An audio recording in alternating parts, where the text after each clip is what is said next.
Time now for Rocky Jordan.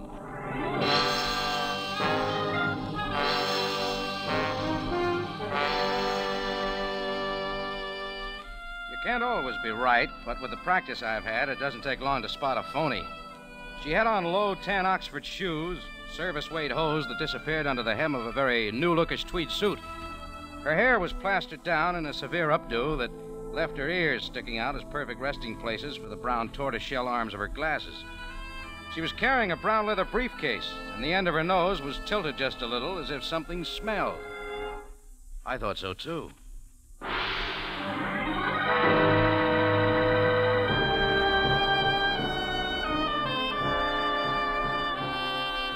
Again, we bring you a story of adventure with Rocky Jordan, proprietor of the Cafe Tambourine, which stands in a narrow street off Cairo's native quarter in sight of the Mosque Sultan Hassan. The Cafe Tambourine, crowded with forgotten men of the waterfronts, alive with the babble of many languages. Now, Rocky Jordan, and tonight's story, Up in Flames.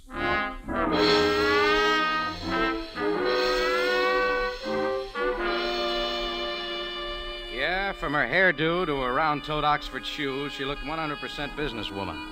I mentally turned up my sales resistance to medium and sat back. She learned her lines for the role by heart. Mr. Jordan, I am Miss Bates. I represent the International Fire Insurance Company with head office in New York. I am certain that you already carry fire insurance, but with the rising costs of building materials and good labor, is it adequate to replace your establishment if it were to burn to the ground? Oh, Miss Bates, I am certain it is not, Mr. Jordan. My company, sensing the trend of the upward spiral in replacement costs, has decided to extend for this fiscal period an added inducement policy covering the differential in costs that has developed. Now, look, Miss Bates, no doubt what you say is true, but I'm not interested in any more fire insurance. Mr. Jordan, your attitude is typical. But under the current circumstances, don't you think it would be wise to reconsider? What circumstances, Miss Bates? Surely, Mr. Jordan, you must be aware of the unusual number of major fires in Cairo in the last 3 months. All right, sister, drop the act. What's the pitch? Mr. Jordan, you do me a great injustice. In almost excuse every me. case... Hello, Cafe Tambourine. Hello, Rocky Jordan. Speaking. Oh, Rocky, this is Lefty Miller. I met you in the back room of Gus Gimlick's snooker parlor, remember? Oh, yeah. How's the broken nose and cauliflower ear business? Same as always, Rocky. I'm in a semi-final bout tonight at the American Club. You coming to the fight? Oh, I thought I'd drop in. Why? I'd like to have you come down to my dressing room before my fight. I got a little favor to ask. Why not ask me now? I can't, Rocky. It's something personal. It takes too long to explain over the phone. What do you say, Rocky, huh? Oh, okay, Lefty. I'll stop by. Swell, Rocky. I'll leave a ringside ticket for you at the information desk. Oh, thanks. Don't mention it. See you tonight, Rock. Goodbye. Now, Mr. Jordan, Oh, you still here, Miss Bates? here's my business card. Both day and night telephone numbers are on it in case you wish to reconsider. One never knows when a conflagration might cause irreplaceable loss. Oh, I'm certain one doesn't, Miss Bates. But if I change my mind, I'll let you know. Mr. Jordan, Mr. Agrazian, who owned the frozen food lockers at 937 Kamal Street, Mr. Tanut, who owned the hotel at 3014 Shari El Modafar, and Mr. Shoup, who owned the drugstore at the corner of Bakil and Canal, felt exactly as you do. Now, since their establishments have been completely destroyed by fire, they are very glad they reconsidered and took out adequate protection with my company. You might check with them, Mr. Jordan. They might help you to change your mind. With that clincher, she closed the door and left. I decided to check up on her little game, so I ignored her card, looked up the telephone number of the International Fire Insurance Company in the phone book, dialed the number, and asked for the manager. This is Mr. Temple speaking. Who's calling, please? Oh, I want some information about fire insurance. I already have some, but I need more. Will your company issue additional insurance? Oh, indeed we will, sir. In fact, at this very time, our company, sensing the trend of the upward spiral in replacement costs, has decided to extend for this fiscal period an added inducement policy covering the differential in costs that has developed. Oh, that's fine. Now, if I wanted a salesman to call, who might I expect? I will arrange to have our star salesperson contact you in the morning. Her name is Miss Bates. Who is this calling, please? That was what I figured was wrong with the deal. It was too pat. Everything fitted together too well. No flaws. And maybe Sam could spot one. So I called him. Cairo Police, Captain Sabaya. Jordan, Sam. Well, what is it now, Jordan? How many bodies and where are they? No bodies, Sam. Just me. Is this a pleasure call? Oh, could be. How's about taking the night off and going to the fights at the American Club with me? Oh, I would be delighted, Jordan. Only Commissioner Baromede takes a rather dim view of his men relaxing in such a manner while on duty. Oh, it's too bad, Sam. Some other time then, huh? Oh, Sam. Now it comes out. All right, Jordan, let's have it from the beginning. You're in a rut. All I want's some information. I'm waiting. You got any leads on who's been setting all the fires we've been having lately? Jordan, if you know something we do Calm not down. I haven't got a thing. What about all those fires? Well, every one of them, causes unknown, owners away at the time, no evidence of arson. Luckily, most of them were adequately insured. With the International Fire Insurance Company, Sam? How did you know that, Jordan? With the claims paid? Every one of them, Jordan. What are you running into? A blank wall, Sam. See you later. I decided to forget about Miss Bates and her fire insurance. I had about 2.5 hours to kill, so I did a very strange thing. Went out into my cafe, sat down, and had a steak on the house. It wasn't bad. Maybe I should do it more often.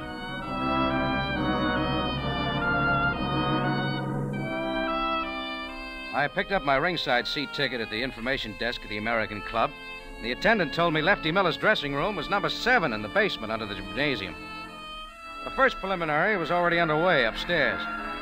Lefty's door was open. He was sitting on his rub-down table, a faded purple dressing gown over his shoulders. His manager and his sparring partner in second were just finishing tying up his shoelaces. Rocky, come on in.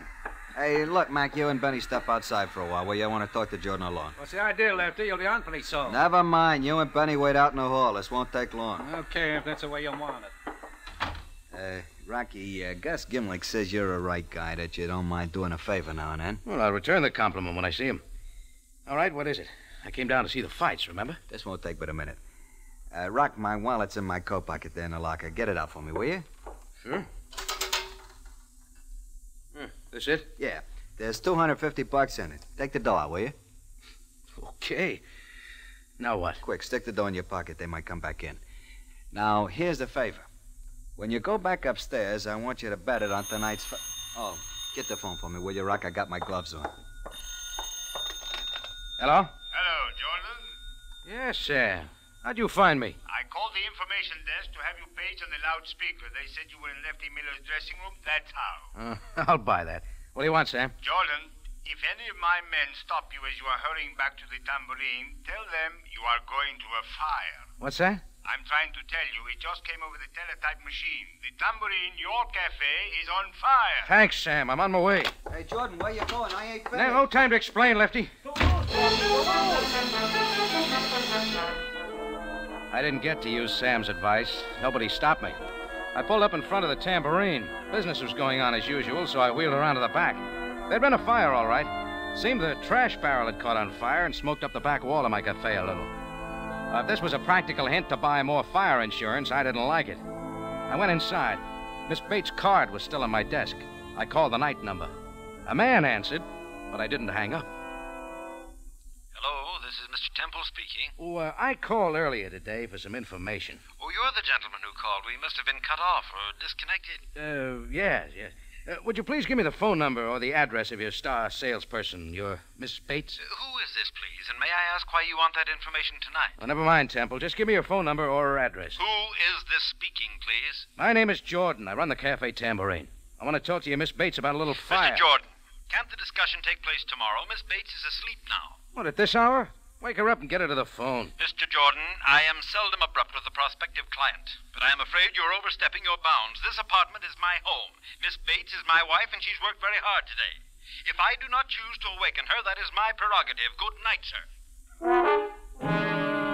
Well, that was that. It was too late to go back to the fights, so I tore up my ringside ticket and went out into the cafe. About 45 minutes later, Lefty Miller's fight manager, Mac, walked in, spotted me, and came over. Jordan, I want to talk to you. All right, go ahead. Let's go in your office. Oh, real private, huh? Okay, come on. Hey, Jordan, why did you come to Lefty's dressing room tonight? I'm an admirer of muscles. Oh, smart guy. What went on in there? Look, if it's just $250 you want, here. He said he wanted me to bet him on the fight, but I left the club before I could make the bet. Well, what's sticking in your craw? You wouldn't be knowing that Lefty took a dive in the third round and didn't even make it look good. What? Look, Jordan, I don't appreciate guys getting to my boy. When I find out for sure it was you who did it, I'm coming back. Time's up. End of bout. Beat it, Mac. Take Lefty's dough with you. Mac took the $250, gave me a dirty look for a receipt, and slammed the door behind him. Now, things had been jumping all evening. I hoped they'd quiet down, but they didn't. They started happening two at a time. Come in. Hello? Hello, Mr. Jordan. Jordan, this is Savaya. Oh, hello, Sam. His name isn't Sam, Mr. Jordan. It's Timothy. Keep quiet, will you? What's that, Jordan? Oh, not you, Sam. No, go ahead. Go ahead. Oh, wait, dear Mr. Jordan's Perhaps on you the did phone. not know, but since I talked to you last, there has been another fire. Why tell me? Well, you seemed so interested earlier tonight. Is this a pleasure call, Sam? Indeed it is not. The American Club Gymnasium has burned down and your prizefighter friend Lefty Miller is lying dead. Lefty's dead? Burned to death in dressing room 7. I am calling from the main building of the club. I want you to come down immediately. Okay, Sam. I'll be right over. Now, you there. What are you... Good evening, Mr. Jordan.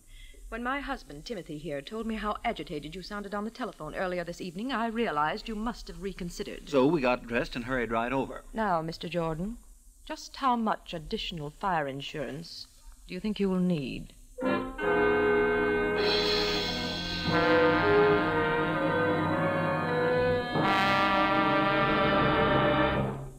Rocky Jordan returns in just a moment. On New Year's Day, CBS will devote every facility to accurately bring you the happenings in Pasadena, all the beauty and color of the parade, and the thrilling play-by-play description of the Rose Bowl game. Now back to Rocky Jordan and tonight's story, Up in Flames.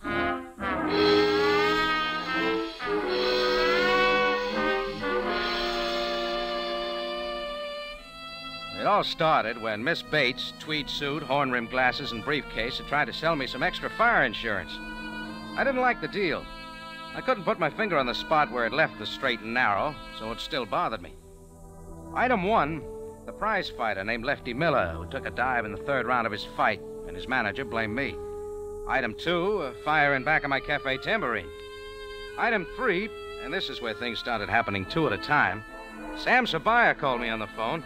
And at the same time, at 11 o'clock at night, who should walk into my office but that certain Miss Bates and her husband, Mr. Temple. Subject, fire insurance.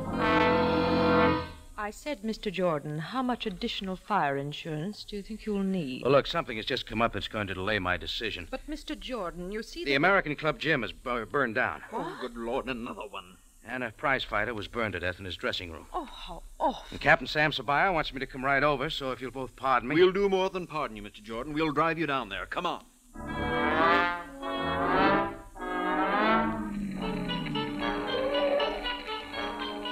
It came out during the ride that the American Club was insured with International. I had a feeling it would be. There was still some equipment and a lot of people around when we arrived. Mr. and Mrs. Temple went looking for Bert Johnson, the manager of the club. I went looking for Sabaya. I found him with some of his men in the basement of the gym. He turned his flashlight on me as I came up. So, Jordan, you finally got here. Yes, Sam, now that I'm here, why were you so anxious for me to come down? I thought perhaps the atmosphere here might induce you to tell me what is going on. Sam, believe me, I would if I could, but But I I can't. can't. You mean you will not? Very well, Jordan. Look around you. Sam began pointing things out with his flashlight. They weren't pretty, especially the body lying beside the burned rub-down table. Sam played his flashlight on the lockers, then over to the wall in the back. He held it steady for a moment on the electric light fuse box. A little metal door was hanging open. Is that what caused it, Sam? No. If there had been a short circuit, the fuse would have burned out. I checked them. None of them is burned out. Any ideas? Perhaps you would like to explain what you were doing here earlier this evening. Lefty Miller phoned this afternoon, said he wanted me to come to his dressing room before the fight. He wanted to ask me a favor. Yes, go on. It turned out he wanted me to bet $250 of his money on the fight. You called before he could do it. That's all, Sam. Thank you, Jordan. I might have known you would not tell me the truth at this time. Sam's like that. This was once I didn't blame him. That didn't make much sense to me either. I knew I should get to Lefty's manager, Mac, before Sam did. I wanted to clear up a few things, so I took off. On the way downtown in the taxi, I figured Gus Gimlick would know where I might find Mac. I checked my watch. If things were running normal in the back room of Gus Gimlick's snooker parlor, they'd be getting the results of yesterday's races short way from the States. Now, we finally pulled up in front of Gus's place. I told the driver to wait, walked down in and through to the back room. Things were running normal. They were waiting for the results of the fifth, the Tanforan. It wasn't hard to spot Gus, even in the crowd. He was all Greek and a yard wide. Weighed a little over 300 pounds. He looked up from a form chart as I walked over. Hello, Rocky. You'll have to hurry if you want to get the bed down. The 50's about to start. Horses are entering the starting. No, thanks, just same, Gus. I'll sit this one out. Suit yourself, Rocky. You got something on your mind? Yeah. You know Lefty Miller's fight manager, Gus? His name's Mac. They're all in the starting Yes, I know Mac. He's not very smart, but he's honest. Why? Well, I want to get in touch with him. Know where I might find him?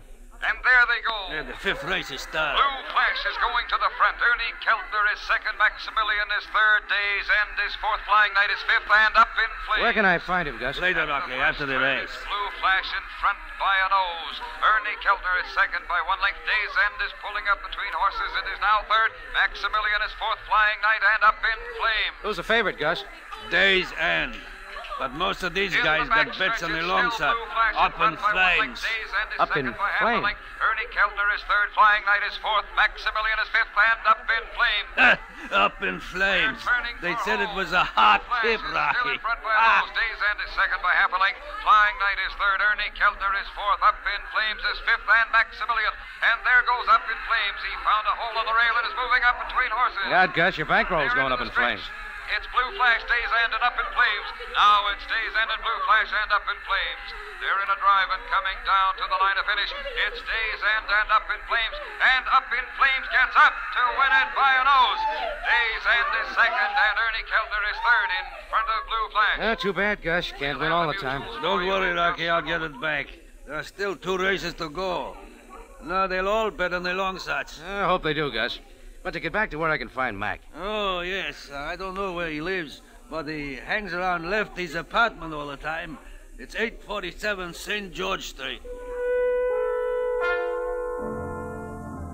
847 St. George Street turned out to be a medium-sized apartment house in a middle-class neighborhood.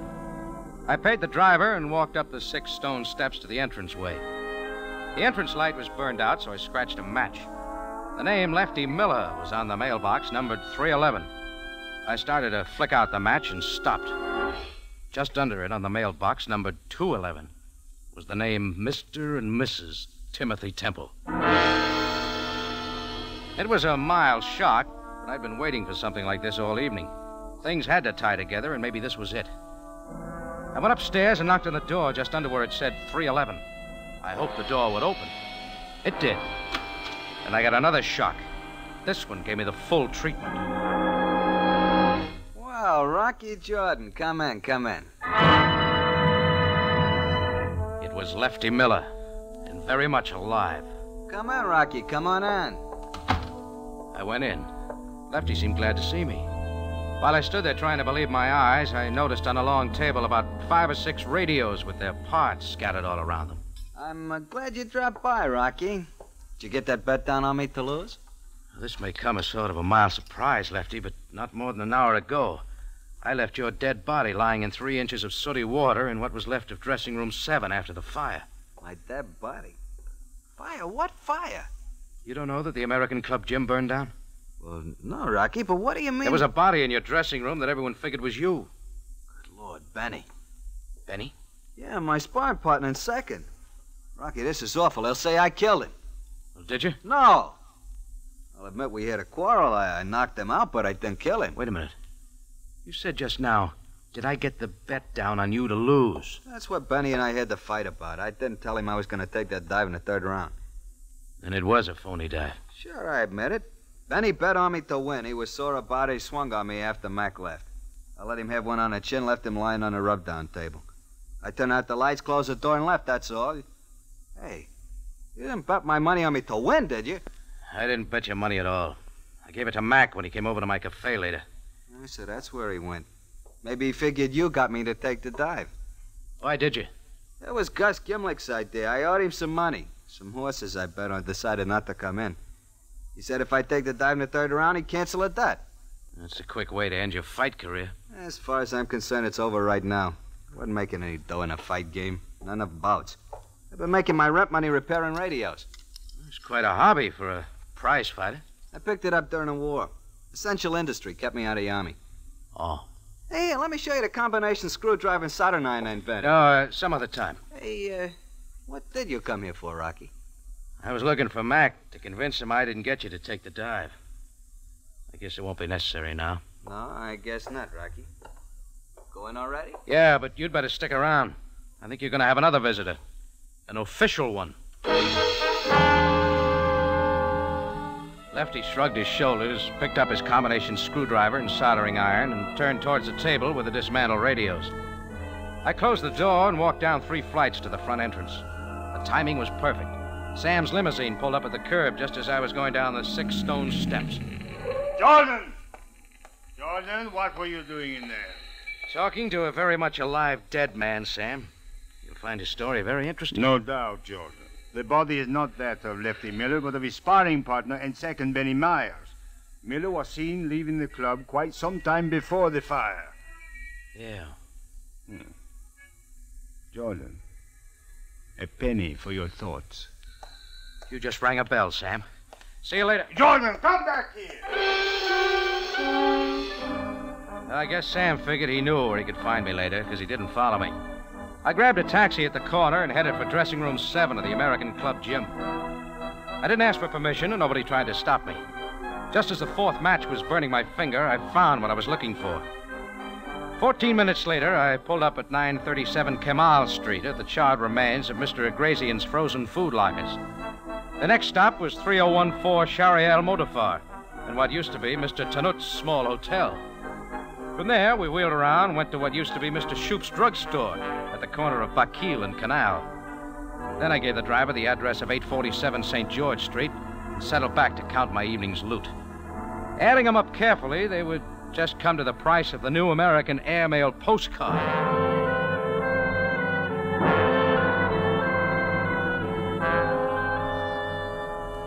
I told the driver to wait, ran up the 6 stone steps and went inside. This time I knocked on the door right under where it said 211. I figured when the door opened, it'd be Timothy Temple. It was, and he was in a bathrobe. Mr. Jordan. Thanks for asking me in, Temple. What do you mean by forcing your way in like this? What do you want, Jordan? I'm onto your game, Temple. Did you ever see these before? You're asking me to identify 4 American pennies, Mr. Jordan? They're yours, aren't they? How would I know? Look, will you please go? Mrs. Temple and I were about to go to sleep. Who is it, dear? What is going on? Oh, Mr. Jordan. Well, you look quite different without your glasses, Miss Bates. Mrs. Temple. Mr. Jordan, I don't know why you forced your way in here like this, but will you please go? We would like to go to sleep. With that radio on in the bedroom? Sounds more like you were dancing. Mr. Jordan, that radio is not in our bedroom. It is in the apartment upstairs. That awful man plays his radio day and night. And what is more, he is a prize fighter, and when Timothy reprimanded him, he offered to knock my husband's block off. We're going to move just as soon as we can find another apartment. It's just possible I could be wrong about you two. What are you getting at, Jordan? Why did you want me to identify those 4 coins? Let me ask one, friend. Who besides you and your wife would know to whom you had sold extra fire insurance? It is odd you ask, Mr. Jordan. My husband and I have tried to keep that information a secret between us, discussing it only here at home. The number of our clients having fires is alarmingly high. The head office is quite disturbed. What would happen if you could prove those fires were deliberately set just to collect the insurance? Why, we could force them to return the money and put the guilty persons in prison. But what makes you think the fires were not accidental? There's no proof. I've got the proof, Temple. Wait a minute. You stay right here. I've got an idea. I left Mr. and Mrs. T looking at each other without saying a word. I didn't count the steps between 211 and 311, but there weren't many. I tried the door of 311. It wasn't locked, so I opened it. And here they are. Lefty was gone. The music was coming from one of the radios. I walked over and turned it off.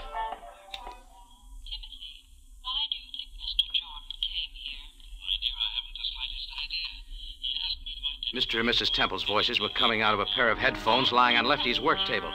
It all fit now. I had my answers. I walked over to the phone and called Sam. Cairo Police. Captain Zabaya. Jordan, Sam.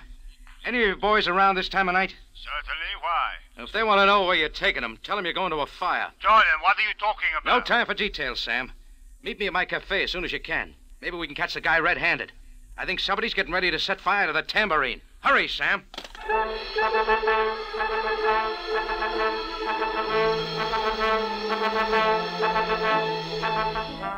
When we pulled up in front of the tambourine, there was no sign of Sabaya.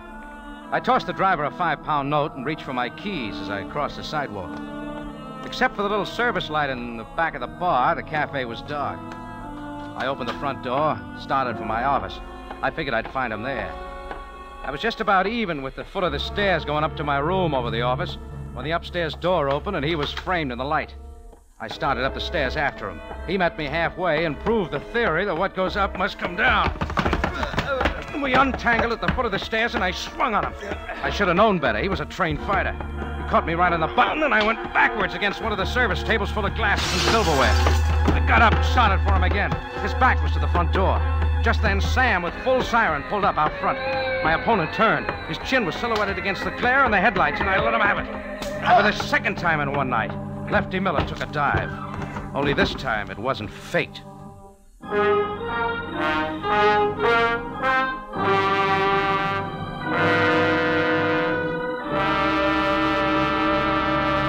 Rocky Jordan returns in a matter of seconds with the ending of tonight's story.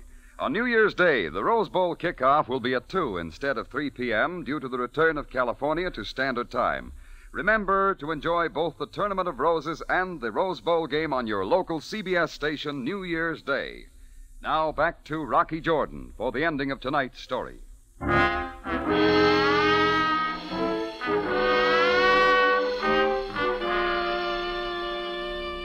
I'll say this for Sam. When you really need him, he's right there.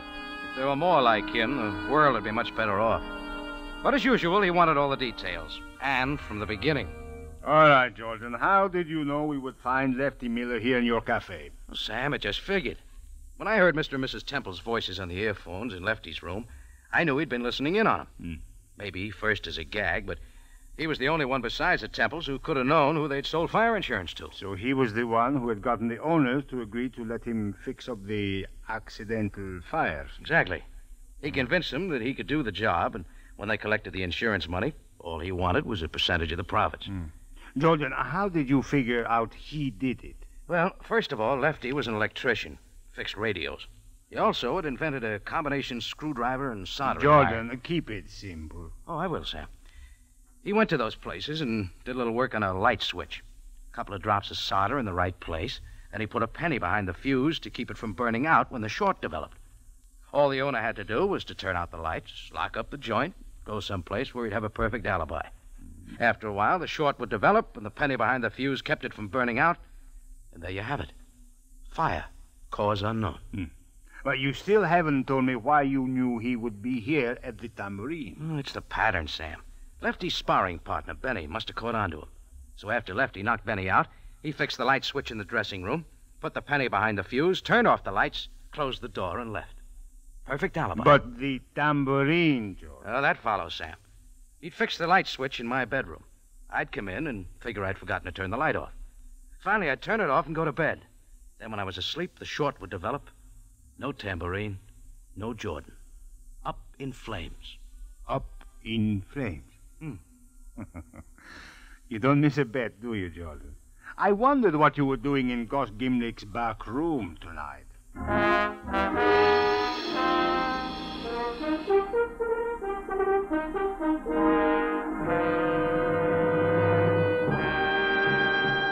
Rocky Jordan is presented from Columbia Square in Hollywood and stars Jack Moyles in the title role. Tonight's story was produced, written, and directed by Cliff Howell with original music by Milton Charles. This is CBS, the Columbia Broadcasting System.